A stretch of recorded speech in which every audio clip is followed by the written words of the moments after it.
22 सितंबर 2025 GST 2.0 या जिसे कहा जा रहा है नेक्स्ट जेन जीएसटी रिफॉर्म्स अब लागू हो चुके हैं। अब अगर आप घर की बात करें, हाउस होल्ड की बात करें, ग्रोसरीज की बात करें, एसेंशियल्स की बात करें, तो 13% तक की बचत हो सकती है मिडिल क्लास हाउस होल्ड में। अगर वो लोग जो एक छोटी गाड़ी लेने का बहुत टाइम से सोच रहे हैं तो उनको 70,000 रुपए तक का डिस्काउंट मिल सकता है। बड़ी गाड़ियों में 1-1.5 लाख का भी कट देखा गया है। स्टेशनरी, क्लोथिंग, फुटवेयर, मेडिसिन की अगर हम बात करें तो सरकार कह रही है 7 से 12% की बचत होगी। प्रधानमंत्री नरेंद्र मोदी संडे को नेशनल टेलीविजन पर जाते हैं, लोगों को इंकरेज करते हैं कि वो इस जीएसटी सेविंग्स बचत फेस्टिवल में हिस्सा ले। ठीक उसी तरीके से जैसे बड़ी बड़ी कंपनीज बिग बिलियन डेज को प्रमोट करती हैं, उसी तरीके से सरकार कोशिश कर रही है कि लोग इस पर उत्साह दिखाएं, परचेस करें, डील्स निकालें, अपनी जो पर्स है उसको थोड़ा ढीला करें। सरकार ये इस पर एम्फेसिस इसलिए इतना दे रही है, इस समय इतना एम्फेसिस दे रही है क्योंकि हमारी इकोनॉमी के लिए यह बहुत जरूरी है कि लोग खर्च करें, लोग चीजें खरीदें। मोदी का कहना है कि जीएसटी रिफॉर्म्स जो सेविंग्स है उसको बूस्ट करेंगी, जो हर तबका है सोसाइटी को उसको छुएगी। उधर विपक्षी कांग्रेस पार्टी कह रही है कि नरेंद्र मोदी ने यह डिसीजन 8 साल बाद लेट लिया है, सोल ओनरशिप लेने की कोशिश कर रहे हैं, जबकि बेसिकली ये सरकार की गलतियां हैं, उसे ही ठीक किया जा रहा है। कांग्रेस पार्टी का कहना है कि जो रिफॉर्म्स है वो इनएडिक्वेट हैं, जो रेजोल्यूशन की मांग की गई थी स्टेट से उसको दिया नहीं गया है। Extension of compensation for another 5 years एक मेजर डिमांड थी स्टेट्स की, उसको भी नहीं सुना गया है। लेकिन देशभक्त के आज के एपिसोड में फोकस करेंगे on the good and the bad. सबसे बड़ी जो प्लस पॉइंट है इस जीएसटी 2.0 रिफॉर्म्स का वो क्या है जिस पर कोई डिबेट नहीं हो सकता। दूसरा गुड न्यूज इस नवरात्रि में, दिवाली फेस्टिव सीजन में क्या है कस्टमर्स के लिए, आपके बटुए पर किस चीज पर इफेक्ट पड़ेगा उसके बारे में बात करेंगे। सरकार क्या चाहती है इस 2.0 रिफॉर्म से, 8 साल क्यों लग गए, अभी रिफॉर्म क्यों किया है, और क्यों शायद इस रिफॉर्म के बावजूद, सरकार के इस बड़े कदम के बावजूद जो मिडिल क्लास है, इकोनॉमिकली वीकर है सेक्शन, वो अभी भी खर्चा नहीं कर पाएगी। और इसीलिए हम कहते हैं कि ये जो जीएसटी 2.0 रिफॉर्म है हमारी इकोनॉमी के लिए एक स्ट्रेस टेस्ट है, एक बेंड टेस्ट है। जैसे आजकल आईफोन पर बेंड टेस्ट लगता है, उसी तरीके से हमारी इकोनॉमी पर भी एक स्ट्रेस टेस्ट है। अगर इसके बाद कंजम्पशन नहीं बढ़ता है तो उससे हम हमारी इकोनॉमी के बारे में क्या समझें, वो पता करने की कोशिश करते हैं आज के एपिसोड में। और साथ ही साथ कौन सी और इंप्रूवमेंट्स हैं जिसकी दरकार है जीएसटी में। सबसे पहले गुड न्यूज से शुरुआत कर देते हैं। आज के डेट में गुड न्यूज की वैसे में भी काफी जरूरत पड़ती है। जीएसटी एग्जेम्पशन है, जो प्रीमियम्स हैं आपके लाइफ और हेल्थ इंश्योरेंस में वो काफी कम होने वाले हैं। लाइफ और हेल्थ इंश्योरेंस काफी सस्ते हो गए हैं मंडे से। 18% उन पर जो जीएसटी लग रहा था अब वो हट गया है। सोचिए 8 साल से इसको लेकर लड़ाई चल रही थी। लोग कह रहे थे कि आप लाइफ और हेल्थ इंश्योरेंस पर इतना भारी भरकम जीएसटी कैसे लगा सकते हैं, ये एथिकल नहीं है। जुलाई 2017 से जीएसटी 18% लगाया गया है on premiums paid towards health insurance and life insurance. अब सोचिए कितना सरकार ने कलेक्ट किया है। अगर हम 2024 फाइनेंशियल ईयर की बात करें तो 16,400 करोड़ के आसपास जीएसटी सिर्फ हेल्थ केयर और लाइफ इंश्योरेंस से सरकार ने कमाया। इसमें से करीबन 8,100 करोड़ आया लाइफ इंश्योरेंस से और 8,200 करोड़ आया हेल्थ इंश्योरेंस से सरकार के पास। अब सरकार ने कहा है कि ठीक है, हम इस पर जीएसटी नहीं लगाएंगे। लेकिन सरकार का तो जो घाटा होगा वो तो अलग है, लेकिन आपका मुनाफा कैसे होगा, ये मैं आपको बहुत ही कुछ रफ रेट्स बता रहा हूं, लेकिन आपको इससे अंडरस्टैंडिंग हो जाएगी कि कितनी ज्यादा बचत होने वाली है। किसी के पास इंडिविजुअल हेल्थ इंश्योरेंस पॉलिसी है, उसका प्रीमियम था 35,400 रुपीज, अब बन गया 30,000। किसी के पास फैमिली फ्लोटर हेल्थ इंश्योरेंस है, मतलब पूरे परिवार के लिए, उसका प्रीमियम सालाना 59,000 रुपीज सोचिए था, तो अब वो 50,000 का हो जाएगा। सीनियर सिटीजन हेल्थ इंश्योरेंस वैसे में भी बहुत महंगा पड़ता है। सोच लीजिए किसी का 88,500 का इंश्योरेंस था, अब वो 75,000 का हो जाएगा। 13,500 रुपए की बचत हो जाएगी। और अगर क्रिटिकल इलनेस का किसी का कवर सोच लीजिए 23,600 का था, तो वो सिर्फ अब 20,000 का हो जाएगा। बेसिकली कहने का यह मतलब है कि अब तो आपके पास कोई एक्सक्यूज नहीं है। इंश्योरेंस को अपनी जिंदगी का एक हिस्सा जरूर बना लीजिए, क्योंकि आज के डेट में मिडिल क्लास खासकर उनके मंथली बजट को मैनेज करना वैसे में भी काफी कठिन हो चुका है। और उसके बीच में अगर मेडिकल इमरजेंसी हो जाए तो पूरा का पूरा आपका बजट बिगड़ जाता है। ऐसे सिचुएशन से बचने के लिए हेल्थ इंश्योरेंस बेस्ट ऑप्शन है आपके लिए, जो अब सरकार ने और भी सस्ता कर दिया है।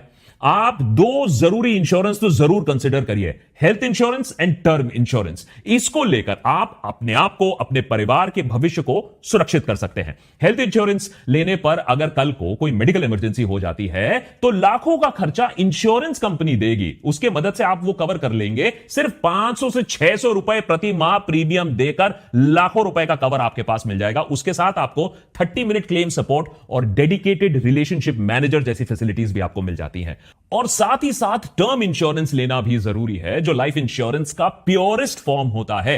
माने अगर आपको अचानक अनफॉर्चुनेटली कुछ हो गया तो आपकी फैमिली को फाइनेंशियली सिक्योर रख देता है ये इंश्योरेंस। सिर्फ 400 से 500 रुपए के मंथली प्रीमियम देने से आपको करोड़ों तक का कवरेज मिल सकता है। मोस्ट इंपॉर्टेंटली, जितनी कम एज से आप ये इंश्योरेंस लेंगे उतना कम प्रीमियम होगा। ये प्रीमियम लाइफ टाइम के लिए आपके लिए लॉक हो सकता है। तो जरूर इसको कंसिडर करिए। नीचे मैंने डिस्क्रिप्शन में लिंक भी देके रखा है, उसको जाकर स्टडी कीजिए। चलिए, ये बात तो हो गई हेल्थ और लाइफ इंश्योरेंस की, लेकिन उसके बाद सबसे ज्यादा एक्साइटमेंट देखा जा रहा है ऑटो सेक्टर में। टू व्हीलर्स जिनकी इंजन कैपेसिटी 350 सीसी से कम है, उनकी जीएसटी रेट को गिराकर 28 से गिराकर 18% बना दिया गया है। अब 98% जो इंडिया के टू व्हीलर मार्केट है वो ऐसे ही स्कूटर्स और मोटरसाइकिल्स पर है जो 350 सीसी से कम है, और इसीलिए भारी भरकम गिरावट दिखने को मिल रही है ऐसे मार्केट में। बजाज ने अपने टू व्हीलर्स, केटीएम मोटरसाइकिल के प्राइसेस 20,000 रुपए तक गिरा दिए हैं। स्कूटर्स की बात करें तो एक्टिवा 110 110 जो काफी पॉपुलर मॉडल है वो करीबन 8,000 रुपए से ज्यादा सस्ता हो गया है। अगर आप गाड़ियों की बात करें तो देश का प्रिय स्कॉर्पियो वो 1.45 लाख कम हो गया है। एक्सयूवी 700 1.43 लाख कम हो गया है। अगर आप टाटा की नेक्सॉन मॉडल काफी पॉपुलर है वो 1.5 लाख ज्यादा सस्ता हो गया है। हैरियर 1.4 लाख ज्यादा सस्ता हो गया है।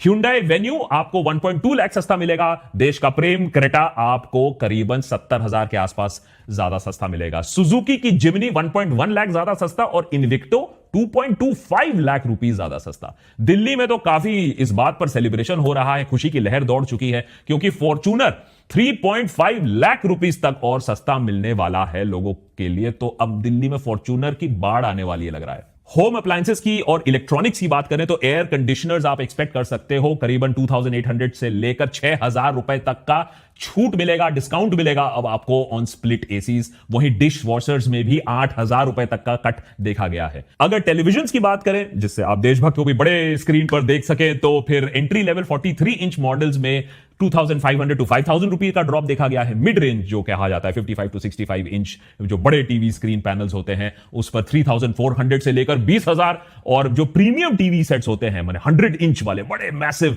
उसमें मैसिव रिडक्शन भी है, 85,000 86,000 तक का रिडक्शन है। लेकिन जो चीज जिससे इकोनॉमी के पहिए फिर से चलने लगेंगे, कंजम्पशन बढ़ने लगेगा, वो है डेली एसेंशियल्स। छोटी छोटी चीजें जो लोग खरीदते हैं, bathroom essentials, hair oil, toilet soap, shampoo, toothbrush, toothpaste, सब अब 5% टैक्स ब्रैकेट में आ गए हैं, जिससे डेली हाइजीन और अफोर्डेबल हो गया है। फूड आइटम्स में जीएसटी रिडक्शन 5% तक हो गया है, जिससे milk, cheese, butter, ghee, chocolate, biscuit, snacks, pasta, noodles ये सब और सस्ते होने वाले हैं। मिडिल क्लास की फैमिली स्पेंडिंग अगर 8,000 से 10,000 रुपए मंथली हो रही थी इन आइटम्स पर, तो 800 से 1,000 रुपए तो आपके बचने वाले हैं। उसके ऊपर कंप्लीटली टैक्स फ्री हो चुका है ultra high temperature milk, pre package paneer और जो सारे इंडियन ब्रेड्स हैं, माने चपाती, रोटी, पराठा। अब यह मत पूछिएगा कि इन पर अभी तक जीएसटी क्यों लग रहा था, लेकिन सरकार ने अब यह बात समझकर इनमें से जीएसटी हटा दिया है। वहां एजुकेशन में अगर हम बात करें, जहां स्टेशनरी आइटम्स पर भी, नोटबुक्स पर भी, maps, pencil, crayon, rubber, cutter, जिस पर सरकार 12% लगा रही थी जीएसटी, अब या तो 5% या तो 0 तक कर दिया गया है। एक स्कूल किट जिनमें ये सारी चीजें होती हैं, पहले अगर वो 1,000 रुपए की आती थी तो अब वो 850 रुपए की आएगी, जिससे मिलियंस, करोड़ों ऐसे स्कूल के बच्चे हैं जिनको बेनिफिट मिलने वाला है। वहीं अगर एसेंशियल मेडिसिन की बात करें तो 12% से 5% तक गिरा दिया है सरकार ने जीएसटी ऑन एसेंशियल मेडिसिन, और जो रेयर डिजीज और कैंसर के लिए जो दवाई हैं वो टैक्स फ्री कर दी गई हैं। टेस्ट किट्स और मेडिकल सप्लाईज भी अब 5% स्लैब में आ गए हैं। आई ग्लासेस का रिडक्शन भी 18% से 5% कर दिया गया है। तो क्लियरली सरकार अब यह चाहती है कि हम थोड़ा सा हेल्दी भी हो जाए, अपनी टेस्टिंग भी कराएं और दवाई भी ले लें टाइम पर। उधर अगर होम कंस्ट्रक्शन की बात करें तो जो कंस्ट्रक्शन का कॉस्ट है वो भी अब कम होने वाला है। सीमेंट पर 28% से 18% कर दिया गया है जीएसटी। इसका मतलब है कि सोच लीजिए घर में पहले 50,000 रुपए का सीमेंट लग रहा था, अब वहां 5,000 रुपए की बचत हो जाएगी। साथ ही marble, granite, bamboo, wooden materials पर भी जो जीएसटी है उसको कम कर दिया गया है। और ये कम कुछ, ये छोटी रकम नहीं है। सोचिए 50 लाख का अगर कोई घर है तो वो सेविंग्स जो अब होने वाली है 3 से 4 लाख रुपए की सेविंग्स होने वाली है। चलिए, ये तो हमने गुड न्यूज आपको बता दिया, लेकिन ऐसा नहीं है कि इसके पीछे एक स्टोरी नहीं है। और देशभक्त पर हम हमेशा हेडलाइन से आगे जाकर जो उत्सव है उसके पीछे जो प्लानिंग है उसके बारे में भी हम हमेशा बात करते हैं। अगर आपने पार्ट 1 हमारा एपिसोड नहीं देखा है जीएसटी का, उस पर देख लीजिएगा कि जीएसटी को अब क्यों लाया गया, 8 साल बाद क्यों लाया गया, सरकार ऐसे सिचुएशन पर क्यों आ गई कि आनंद फानंद में ये चेंजेस उनको करनी पड़ी। ये कोई गिफ्ट नहीं है सरकार की तरफ से, ये बात आप समझ लीजिए। कंजम्पशन हमारे देश में कम हो रही थी, इकोनॉमी के पहिए धीरे हो रहे थे। सरकार चाहती है कि एक चिंगारी देकर, आग लगाकर फिर से इकोनॉमी में फिर से दम भर दिया जाए, स्टीम आ जाए, जिससे इकोनॉमी के पहिए फिर से चलने लगे। और दूसरा रीजन यह है कि जो ट्रंप अंकल काम कर रहे हैं, जो कांड कर रहे हैं, जो 50% टैरिफ इंपोज कर दिया है, उससे हमारी इकोनॉमी को जो धक्का लगने वाला है उसे काउंटर करने के लिए एक बड़ा कदम तो जरूरी था। साथ ही साथ लेबर इंटेंसिव इंडस्ट्रीज देखिए कैसे textile, handicraft, leather, footwear, toys, इन सब चीजों में जीएसटी कम करके सरकार चाहती है कि यहां जो लोगों का जो नौकरी है, उनकी लाइवलीहुड है, जो इंडस्ट्री है, वो और फले फूले और आगे बढ़े, ठप ना पड़ जाए। ऑटोमोटिव सेक्टर की बात करें जो कि हमारे देश का एक की ग्रोथ ड्राइवर है, उसके लिए बूस्ट तो मिलेगा ही। छोटी गाड़ियां और बिकेंगी, मोटरसाइकिल्स, स्कूटर जिनकी सेल्स कम हो रही थी वो भी बिकेंगी। अब ये बात कोई छुपी नहीं है किसी से कि ये जो बड़े मैन्युफैक्चरर्स हैं इनकी स्टॉक यार्ड्स में इतनी गाड़ियां भर गई थी कि अब स्टॉक यार्ड में भी जगह बाकी नहीं रह गई थी, लोग गाड़ियां नहीं खरीद रहे थे।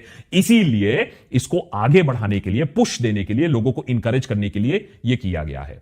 साथ ही कुछ फाइनल पॉइंट्स भी हैं जीएसटी में। लॉन्ग स्टैंडिंग डिस्टोर्शन भी है, इन्वर्टेड ड्यूटी स्ट्रक्चर है, टेक्सटाइल, फर्टिलाइजर, रिन्यूएबल, उनको ठीक किया जा रहा है जिससे हमारी एमएसएमई सेक्टर, हमारी जो छोटी कंपनीज हैं, वो ग्लोबली कंपेटिटिव बन पाए। सिमिलरली जीएसटी रजिस्ट्रेशन स्कीम जो small and low risk business है, इसको इस तरीके से इंट्रोड्यूस किया गया है कि अब ये ऑटोमेटेड हो जाएगा और 3 दिन के अंदर आपको जीएसटी ऑटोमेटेड अप्रूवल्स मिलने लगेंगे। सरकार ने इसको इसलिए किया है क्योंकि जो एंट्री बैरियर है उसको आपको और सिंप्लीफाई करना होगा, कंप्लायंस कॉस्ट कम करना होगा, फॉर्मलाइजेशन आपको इंकरेज करना होगा। हमसे बात करिए, हम एक छोटी सी कंपनी अगर चलाते हैं तो उसमें भी जीएसटी कंप्लायंस के लिए हमें अपना सर फोड़ना पड़ता है दीवार पर। तो यह बहुत जरूरी है अगर आप small medium companies, micro companies को इंकरेज करना चाहते हो, जीएसटी फ्रेमवर्क में लाना चाहते हो, इंस्पेक्टर राज आप खत्म करना चाहते हो। याद रखिए, एमएसएमई हमारे इकोनॉमी की बैकबोन है। नौकरियां, एक्सपोर्ट, इनोवेशन सब यहां से आता है। A1 A2 से देश नहीं बनता है, छोटे और मीडियम कंपनी से देश बनता है। तो अगर आप ब्रॉडर मैसेज देखिए, सरकार अच्छा काम कर रही है। ये स्ट्रीमलाइन 2 रेट जीएसटी स्ट्रक्चर, एक standard rate of 18%, merit of 5% और एक डीमेरिट या सिन टैक्स कह लीजिए ऑफ 40% सिलेक्ट गुड्स के लिए, ये इंटरनेशनल जो सिस्टम है उससे अलाइन कर रही है। एडवांस्ड इकोनॉमीज में भी इसी तरीके की एक टैक्स स्ट्रक्चर होती है। ये नहीं है कि 4-5 स्लैब्स हो, तो वहां तक तो ठीक है, लेकिन क्या ये सब काम कर पाएगी? क्या ये इकोनॉमी को वापस पटरी पर ला पाएगी? सरकार की आशा क्या है? सरकार यह सोच रही है कि इस जीएसटी रिफॉर्म से जीडीपी कम से कम 0.8% या कम से कम अराउंड अबाउट 1% का जंप मिल पाए। हरदीप पुरी का यही मानना है। और टाइमिंग देखिए कितनी क्रिटिकल है। नवरात्रि, दिवाली का फेस्टिव सीजन है, बाइंग सीजन है। ये वो टाइम है जब लोग एक्चुअली अपनी पर्स ढीली करते हैं, चीजें खरीदते हैं। तो सरकार यह आशा कर रही है कि कहीं ना कहीं ये जो एग्रीगेट डिमांड है ये बढ़े। कुछ एस्टिमेट्स तो ये कह रहे हैं कि करीबन 2 लाख करोड़ तक का मल्टीप्लायर इफेक्ट होगा। जब लोग खरीदेंगे तो इकोनॉमी चलेगी, फिर और लोग खरीदेंगे और इसी तरीके से पहिया और फास्ट चलने लगेगा। अब गवर्नमेंट कह रही है कि जो इनिशियल इंपैक्ट होगा, लॉस नहीं कह रही है सरकार, कह रही है कि इतना पैसा हमने कम लेना किया है तो करीबन 50,000 करोड़ का नुकसान होगा। लेकिन सेबी की रिसर्च काफी ऑप्टिमिस्टिक है। सेबी की रिसर्च यह दिखाती है कि आपने पहले इनकम टैक्स रिफॉर्म किया, अब आपने जीएसटी रिफॉर्म किया, तो कुल मिलाकर इसका इंपैक्ट 5 लाख करोड़ से ज्यादा हो सकता है, जो हमारी जीडीपी को 1.6% का एक बूस्ट दे सकता है, जो कि हमारे जीडीपी को 6.5 या फिर FY27 में 7% तक भी ले जा सकता है। तो सरकार की जो मंशा है वो ये है कि हमारी जो जीडीपी इतनी धीरे से लटक लटक कर 5, 6, 7 के बीच में ही घूम रही है, वो 7% तक जाए, उससे आगे जाए। याद रखिए, अगर $5 ट्रिलियन इकोनॉमी बनना है तो 8% से कम तो बात ही नहीं कर सकते हैं हम।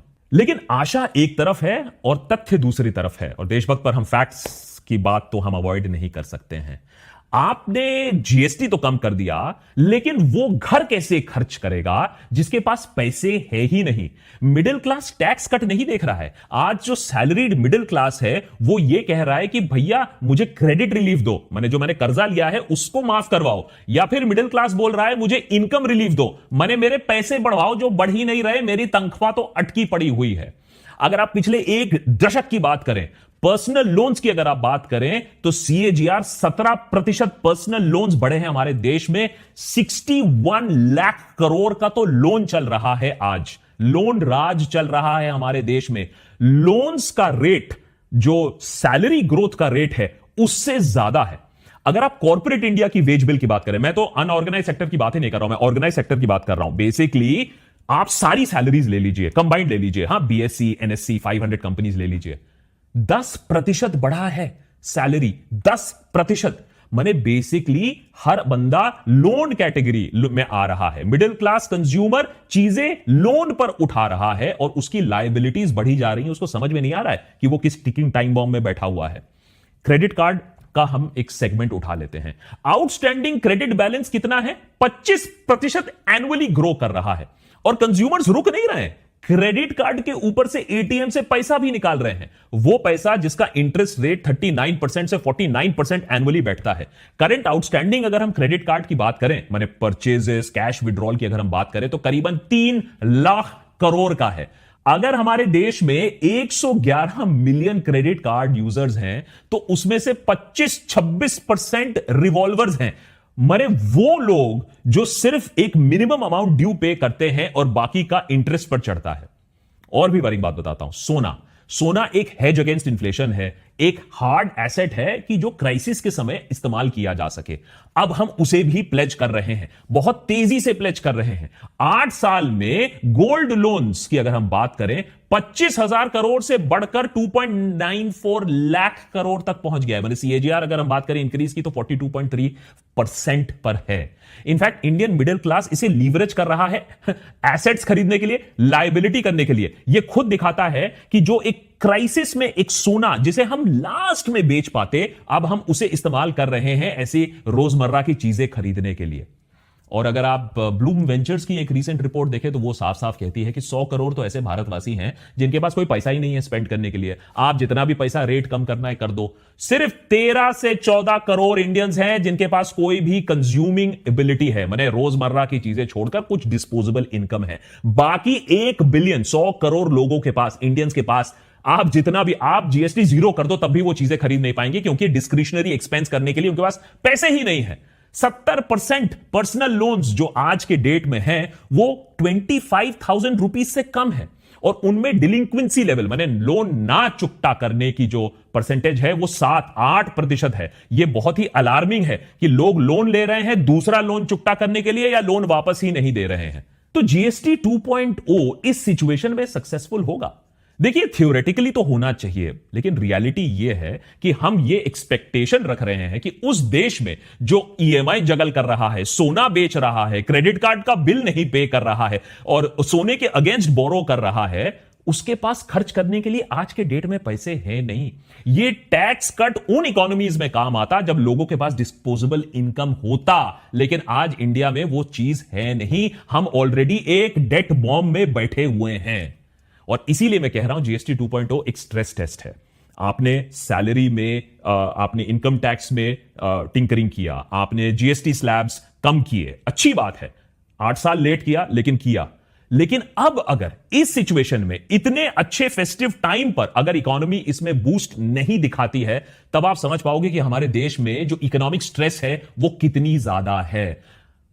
अगर यह दिखता है, अगर बूस्ट नहीं होता, मैं भी चाहता हूं कि बूस्ट दिखे साफ तरीके से, अगले 2-3 महीने में बूस्ट दिखे, लेकिन अगर नहीं होता है तो एक बात तो हमें समझनी होगी कि हमें सिर्फ और सिर्फ इमरजेंसी वॉर मोड में अपनी इकोनॉमी पर बात करनी होगी। प्रॉब्लम यह है हमारे देश में इकोनॉमी को लेकर आज कोई बात नहीं करता, कॉन्वर्सेशन इकोनॉमी पर नहीं है, मेक इन इंडिया पर नहीं है, ग्रोथ पर नहीं है, जीडीपी पर नहीं है। हम अभी भी अस वर्सेस देम में और पॉलिटिक्स में और ऊंची हरकतों में लगे रहते हैं। तो फिर हम ग्रो एज ए नेशन कैसे करेंगे?